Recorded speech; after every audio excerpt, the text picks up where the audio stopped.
Lead gen and creating new markets is a lot like going to the slot machine. You have to be willing to dump the money in and hope you win. And you won't hit every single time. It will be a slot machine if you don't have the metrics in place. If you don't have the process in place to be able to measure the outcome, then you're screwed.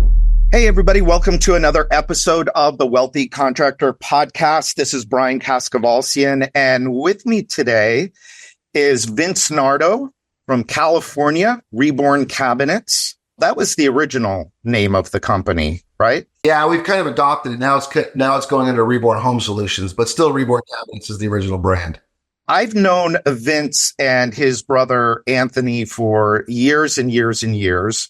This is going to be the first in-depth conversation you and I have had. We've had, passing but we've never really had an in-depth conversation. But you guys built a hell of a business. So why don't we start with giving everybody give them the quick 2-minute backstory. Brian, I got to tell you, I'm very, very honored to be here and be on your channel. And you have a lot of dedicated listeners. So really, I feel this is an honor and a privilege. But to kind of go back, so the company was originally founded in 1983 by our dad, Vinny. And, just like a lot of people that get in this business, it was never supposed to be this big thing, right? It was really, we had left New York in the 70s, just me and my brother, my mom and my dad. They wanted to move out of the East Coast, move somewhere. And we lived in a trailer. And they drove back and forth across the country, trying to figure out where they wanted to end up. And we ended up in California. Well, back in those times in the 70s, this thing, cabinet refacing, wasn't a thing, right? It was at least on the West Coast, but it was a thing on the East Coast. So he was a carpenter. He worked for some companies. And just like a lot of probably like your listeners, he sat there and said, hey, you know what? I can do this better than my boss, right? I'm tired of working for the man and I want to be the man. So he started this little tiny cabinet company, a table saw, a guy, and they built cabinets. And so that existed for quite a few years. And then when I got out of high school, which was about 4 or 5 years later, and did a little stint in college, the business started to grow.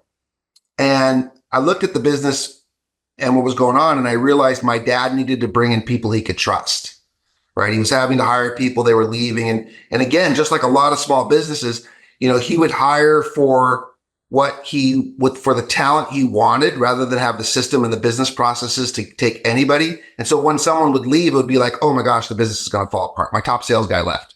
My CFO left, right? And it was like, oh my gosh, the business is going to fall apart.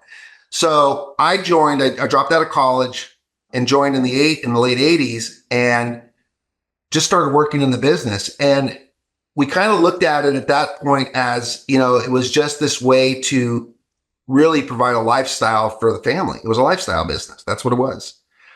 So through the next several years, the business started to grow. We went through some great times. We've added multiple products, which we can talk about.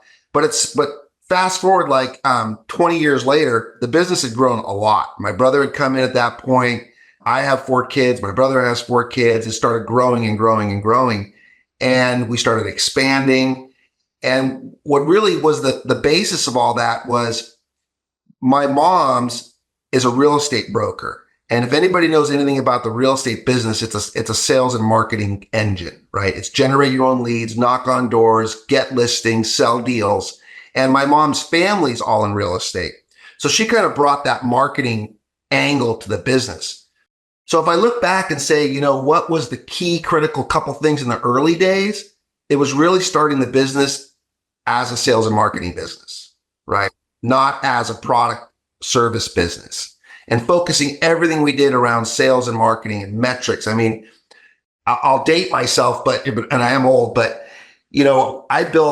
helped my dad build, because in those days you had no CRMs. We built our first CRM on our Apple II Plus, right? I mean, that was our CRM. It was built in BASIC, but just making sure that from the early days, we focused on those key things. And my mom and dad are still alive today, and we've grown quite a bit, and we can kind of talk more on that. But, we ended up growing to in excess of 700 team members, multiple states, and the business evolved from just cabinet refacing to adding new products and services. And kind of what we looked at it again, this was all from a marketing angle. What was like, hey, we've bought a lead. What else can we sell them? right? Because in this game, the hardest part, it's not the product or the service. Everybody does that well. Yeah. It's generating a lead and maximizing your investment on your marketing dollars. So we added bath, we added one-day bath, we added windows, and we just kept broadening out the service so that we could service more and more of the customer's house. So let's go back. Let's talk a little bit about sales and marketing, because to me, in my book, in the 7 Secrets book, I talk about understanding the real business that we're in. And the real business that we're in sales marketing. It doesn't, to fill in the blank of, we're a sales and marketing company that happens to sell, and a lot of people don't really understand, I think, what that really means.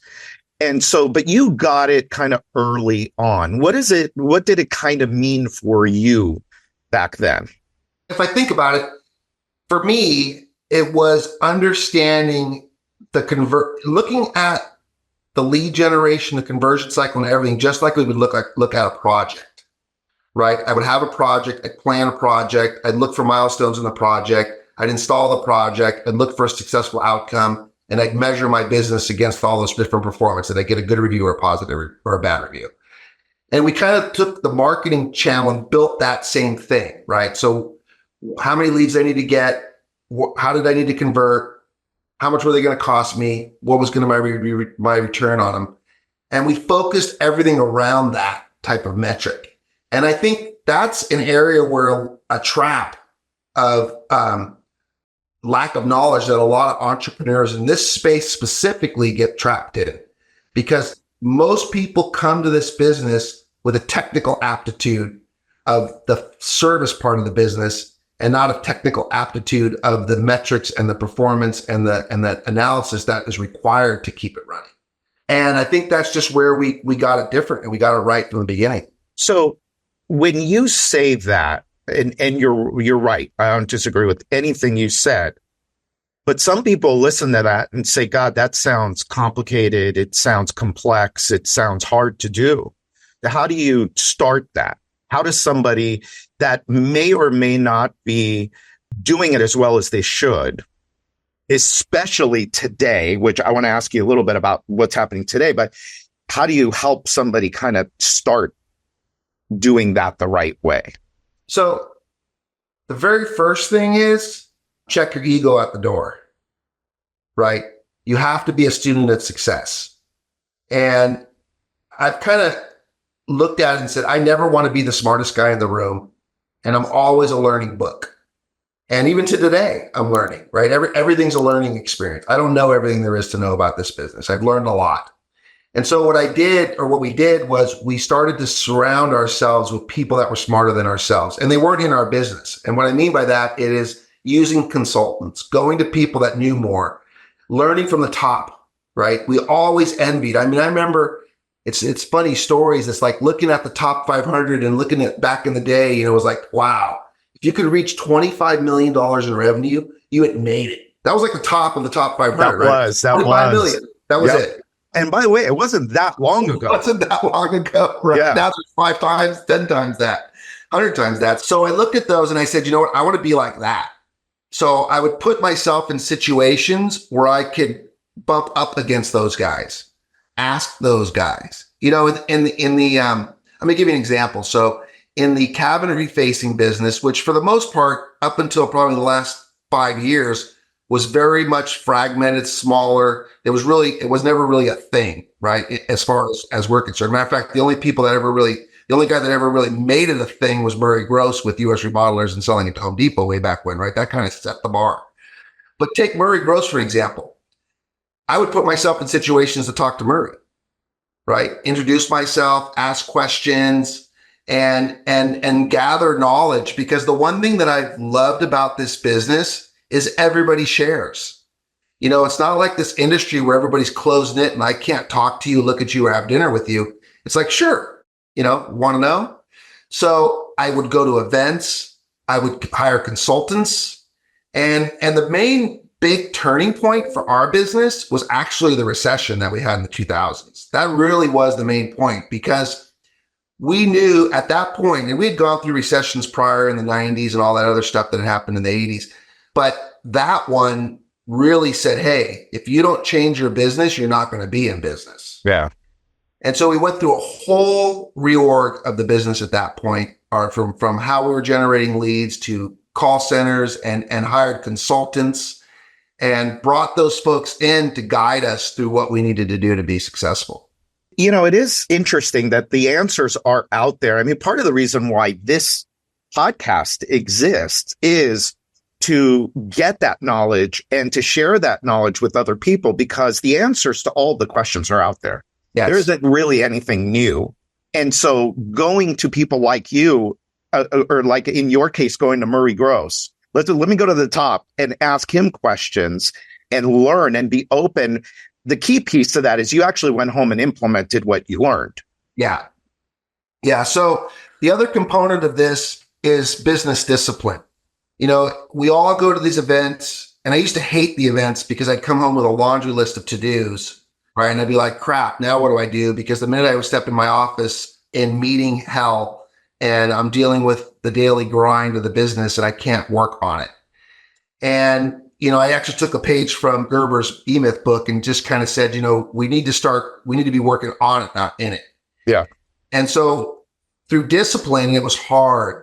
It was super hard. I mean, I remember having meetings with my leadership team and going, we need to work on the business. We're like, when? Right? When? There's customers complaining. We got to deal with this. But we had to consciously be disciplined to spend the time working on the business. And if I could go back, and this is kind of what I've told others in this space that are smaller, is do it from day one. You don't need to be at a certain level or certain size or have a certain amount of volume. I mean, you can be one guy, but document, plan, and strategize on a regular basis. So my brother and I set out, and this was probably in the late 90s, early 2000s, like 25 years ago. We set out and we planned an exit strategy. And we said, where do we want to take this business? So we designed everything around the end in mind. Now we've diverted that and extended out. The recession kicked it down. You know, COVID might have sped it up, whatever, but it all got changed. But we still had that basic book of what we wanted to do. And so we just made a conscious effort to document. I mean, back in the early days before, you know, having all these online things, I mean, I can remember we had like 300 SOPs that we had written, right? How to do this, how to do that. And recently I met with a friend of mine who has a small roofing company, and they were in the same trap. They're like, he's the owner, he's got to do everything, right? He can't hire it. And I was like, you can't hire what you need. You need to have the systems to put anybody that has the talent into them. Yeah. And they have to perform the business your way, not their way, because the only way you're going to grow is you're going to have to be 100% consistent in every single thing you do. It's got to be a machine, right? I mean, like E-Myth talks about McDonald's. It's got to be a machine. And so I think that's the discipline that we caught on to early. That is the trap that a lot of young entrepreneurs in this business fall into today. Yeah. Well, and also going back to the book, and the book came from talking with guys like you for years and years and years, and my own personal experiences. These are the things that make people successful in this or any business. And the number one thing to me is defining what it is that you want. So you and your brother 25 years ago sat down and said, okay, this is where we want to get to. This is what that looks like. And then I'm going to assume that you then just reverse engineered everything to say, which is the number one secret in my book, is understand what you want and then figure out what the business needs to look like in terms of leads, sales, conversions, average ticket, blah, blah, blah, all the numbers, and then work to that. And so that's what you guys did. That's exactly what we did. And then as we grew and we entered into areas where we didn't know, we brought in the knowledge, and again, not knowledge we hired, but knowledge we consulted with. Yeah. Putting together advisory boards and learning, because like we said earlier, I mean, the help is out there, but you've got to know. And it amazes me, and I'm sure it amazes you when you go into some of these businesses, these younger businesses, and you ask the most basic questions like, what's your marketing budget? Marketing budget, right? Or, what's your gross margin? Or, what's your conversion rate on leads? And, what's your average ticket? And what a lot of people also try to do is overcomplicate this business. This business is not complicated. Yes, there's, jobs that are super big and jobs that are super small, but at the end of the day, there's an average. Just use the average. So it's just simplifying the business down to the most basic building block fundamentals that yield to the result you want. And then monitoring them. That was the other thing. It was making sure that we were regularly keeping our finger on the pulse of the business. Where were we at on a daily basis? And when we were smaller, it was easier because I could do the numbers myself. As you grow, it gets more complicated. You have to bring in teams and you have to have systems and you have to have reporting structure. But that's the other thing is everybody, a lot of businesses create these great dreams and they come up with these plans and they put them in a book. And then they come back a year later and open the book and go, what happened? We wanted to be over there. We wanted, it's like my parents driving from New York to California. We wanted to be in California. We ended up in Canada. What the hell happened? I was going to move from back then to today, because the thing that we're seeing now, I just recently did a podcast episode that, for all intents and purposes, is called "The COVID Boom is Over." But I didn't call it that because I thought that was a little bit too rushed. But the first thing I say in it is, okay, I hate to say it, but somebody has to. The COVID boom's over. And what we're seeing is companies like yours that really had a diverse marketing mix. I would imagine that you guys have dozens of sources of leads that are coming in every single day. Well, hundreds. Yeah. What a lot of people, you saw this is a lot of people the last, between summer of 2020 and say the end of 2023 or summer of 20, that 3-year period, really were able to ride the wave and for really all intents and purposes, outsource their marketing to aggregators and to internet marketing companies. And what's happening now is like, oh shit, we got to go back and we got to figure out how are we going to make leads today because we can't rely on them. And so what's your advice to people that are kind of caught in that trap of, well, I've been using aggregators, I've been using them, and I'm not that good at marketing. How do they even get started figuring out how to make a lead in this business? Because like you said earlier, the toughest part of this business is not the service. That's the easiest part. The hardest part is lead generation. And the core is a sales system that, like you were saying before, consistent. So if I know that my average ticket is, say, $12,000.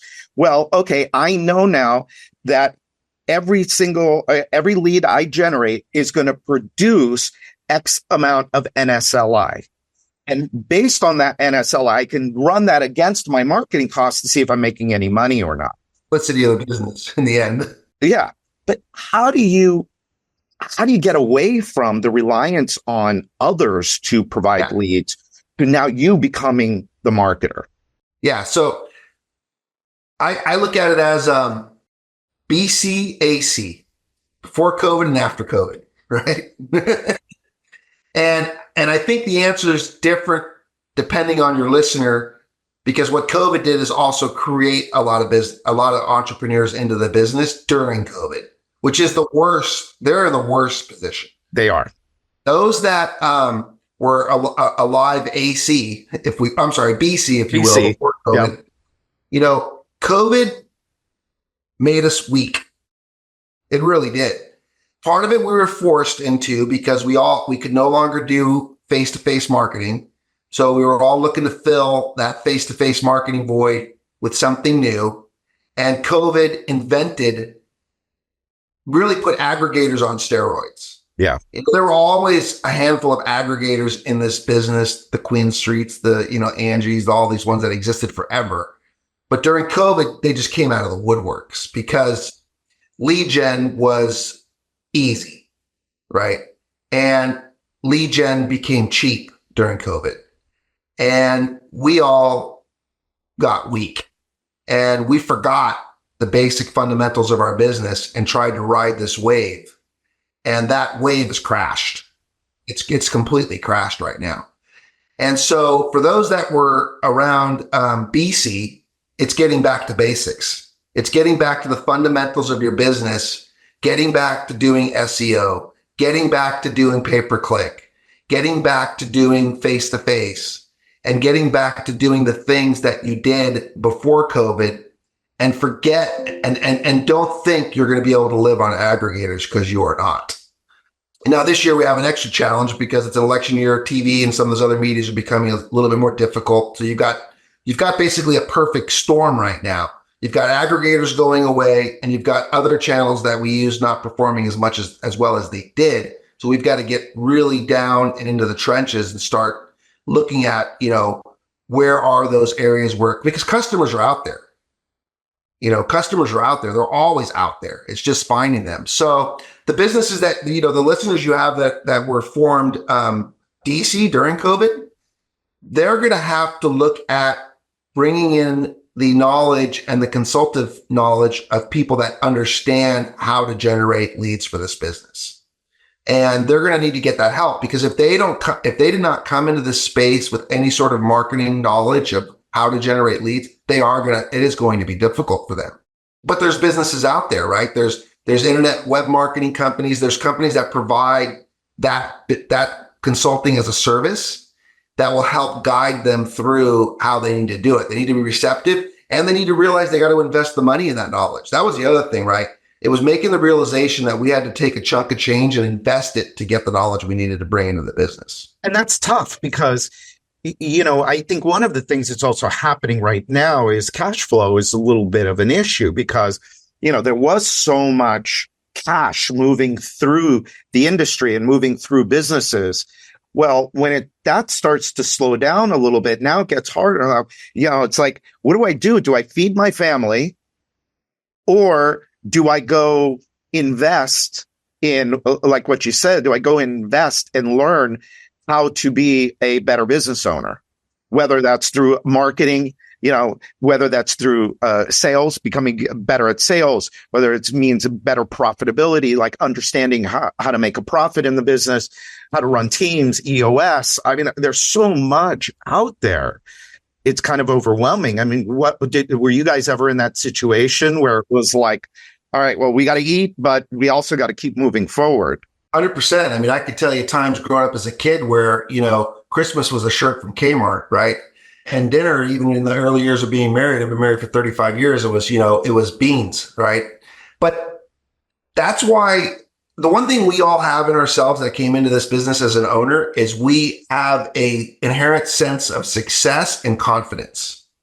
And an entrepreneurial person has to be willing to jump off the cliff that somebody else packed their chute, right? You have to be able to take that dive. If you're not willing to take that dive and jump into the unknown, this business is not for you. Running a company is not for you. And you most certainly aren't going to build a super successful business. You can have a good lifestyle business that provides good, for your family, but you're not going to have a super large business. So I can say that that's probably what I brought to the business, even more than my family and my brother, was a willingness to press the envelope and see what would happen. I kind of look at lead gen. I've had this discussion a lot lately, but lead gen and creating new markets is a lot like going to the slot machine. You have to be willing to dump the money in and hope you win. And you won't hit every single time. Yeah. But you have to be willing to do that. And you have to be willing to bankroll it for at least 60 to 90 days, right? You have to be able to do that. And it doesn't have to be a lot of money. A lot of people think, well, I got to have, millions of dollars to do this. No, you don't. Take $10,000. If you can find a channel that you're small enough, find $10,000, find $30,000 and start investing it. Make sure you have the metrics to monitor it and start to play. It will be a slot machine if you don't have the metrics in place. If you don't have the process in place to be able to measure the outcome, then you're screwed. Then it's Vegas and you're just putting money into a slot machine and there's no rhyme or reason you're going to lose at the end. You're going to lose. However, if you are playing that game and you are going to make an investment, you better be damn sure you could track every single lead that comes from this source, that source, every single phone call. How did it disposition? Where did it go? You know, one of the things I talked about in that podcast episode is today, you know, we got very sloppy with leads during COVID. I mean, when you got, and you and me, I mean, I haven't been in the business quite as long as you, but close. I had never seen anything like that. No, we had never had a time where there was so many. I mean, we had good times, like the mid 2000s were pretty good until it wasn't, until it, you know, we gave everything back that we made, but we had never seen anything like COVID. And so when you got all this coming in, we got sloppy and we got lazy. we hired lazy, we trained lazy. I mean, we look back at our business and throughout the whole conversion cycle of lead gen, we created weak people. You know, we hired people in the call center. We didn't train them because it was easy. They call, they want an appointment, you book it. You don't have to convert anybody. So everybody became weak. And we just we just looked at the business post that and said, we got to get back to the basics. We just got to pull out all the stuff we have on our shelf, teach it, hold people accountable to it, and get back to what we were doing and we knew how to be successful at it, which goes to why it's so important to make sure that everything in our business is documented. So even when we divert, we still have the fundamental business structure there that we can pull in and teach. Yeah. How important is right now for you guys lead efficiency? Oh, 100%, because leads have gotten expensive. Yeah. Right. Cost of marketing has gone way up. I mean, look at sit in any single seminar or event, and everybody's going to talk about the cost of marketing has skyrocketed. Right. So now we've got to be super on our game. We've got to be more into our KPIs than we ever have before. We have to be more responsive to our KPIs, turning off channels that aren't working, bringing in channels that are working faster than we ever before. We've got to fight for our conversion in the home, fight for our gross margin efficiency on our service side of our business. Yeah. Because the margins are being degraded if we're not careful. Yeah, those were the big things that I talked about is lead efficiency, making every sales opportunity, like put your best foot forward, deliver the best presentation you can possibly deliver, make sure your people are trained. I mean, you're role playing, you're doing all those things, you're getting rid of the weak people because, you know, you're spending a lot of money on that lead and you're giving it to a salesperson and the expectation is a certain close percentage. And if you're not hitting it, just think of it simple math. It's an opportunity. Very few companies are putting anybody in the home for under $600 right now. Yeah. So if a sales rep runs two leads a day, 5 days a week, you've just given them $6,000. You just handed them. I mean, I'm just giving you, Brian, here's $6,000. I need to see a return next week. Yeah. I wouldn't give my financial advisor $1 if he couldn't turn me a return. But yeah, we'll go in and out. There's businesses out here day in, day out that'll give $6,000 to a sales rep every single week over and over and over again and get nothing in return. Yeah. And they'll make all the excuses why it's okay.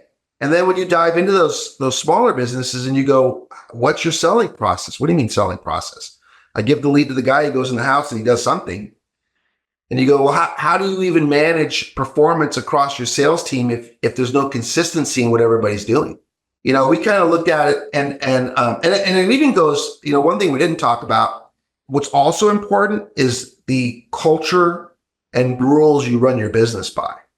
You know, one of the things we also did back in the 2000s when we set this plan out to get to the end was develop a set of core values that was going to be the way we managed and ran the business. And one of those core values was systems and processes and making sure that, you know, everybody that came into the business understood that we were going to systematize it. We were going to be held accountable to it and everybody was going to do it the same way.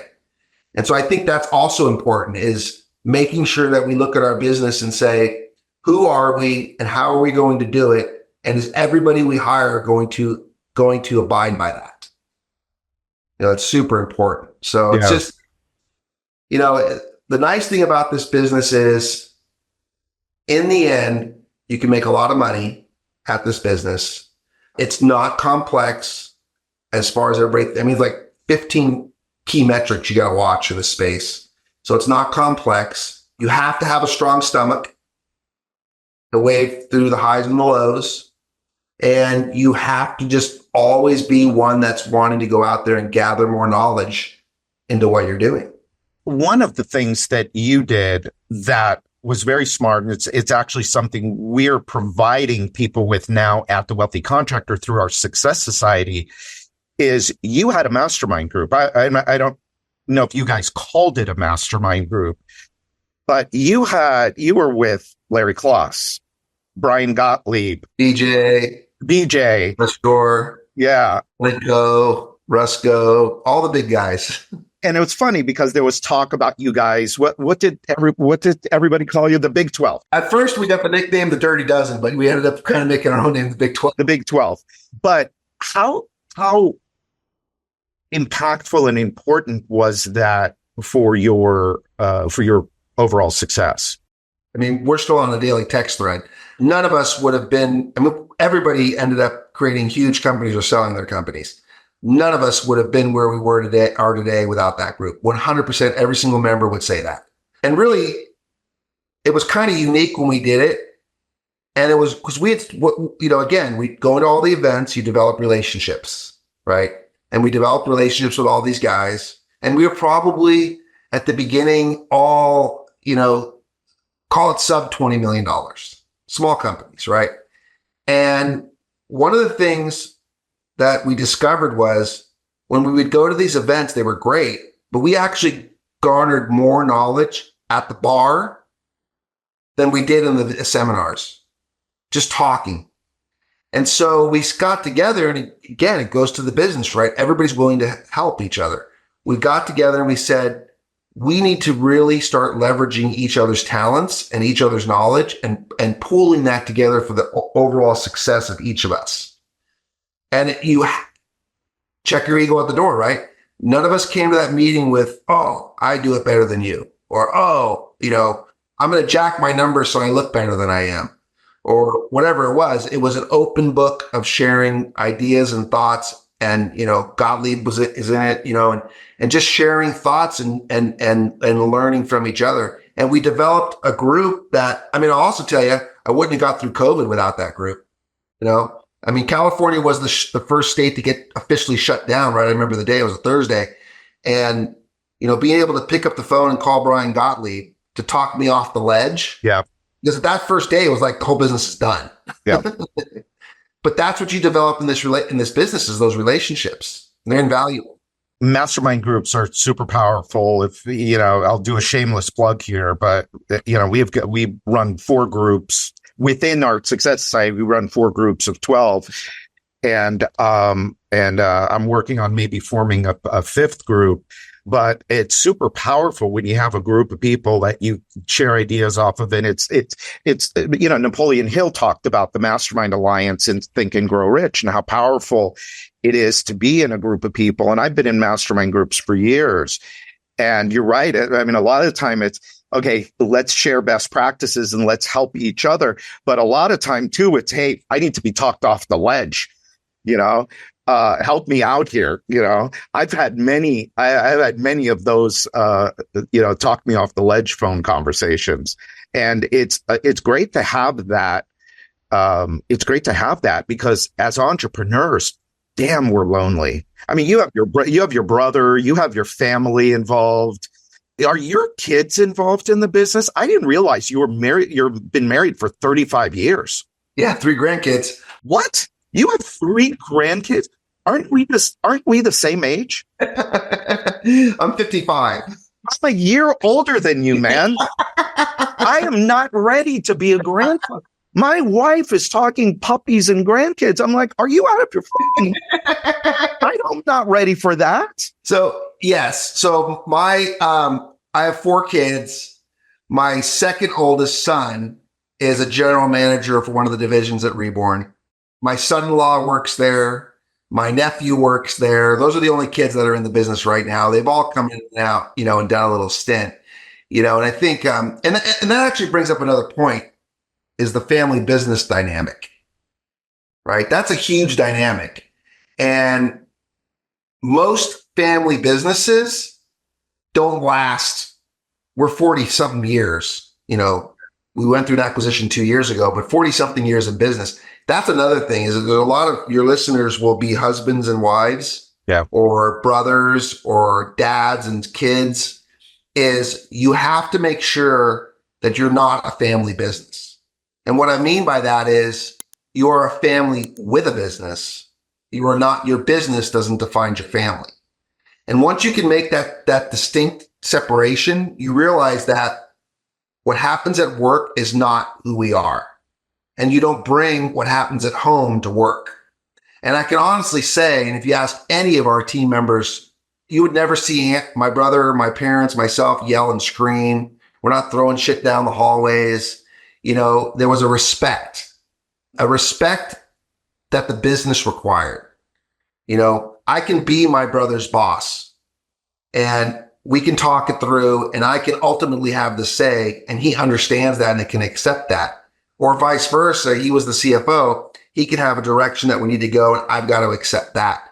But we had to make that distinction. Otherwise, we would be stuck personalizing every single thing. Yeah. Great advice. Great advice. Let's say it again, not a family business, but have a business for the family. We were a family with a business. A family with a business. Yeah. I hate that term family business because it's so untrue. Yeah. So untrue. Well, Vince, this has been great. I know you're a busy guy. You got a lot to do, but I appreciate you taking the time and sharing your story with us. It's a great story. I'd love to have you come back and absolutely we could talk more about more mechanics of the business, but I'd love the advice that you gave and appreciate it a lot. To everybody that's listening, I say this a lot, but this is another episode to go back and listen to again, just because he packed in so much into this that it would be good to go back and listen and kind of, you'll pick up new things the second time you listen to it. So until next time, this is Brian Kaskavalcian, and this is the Wealthy Contractor Podcast.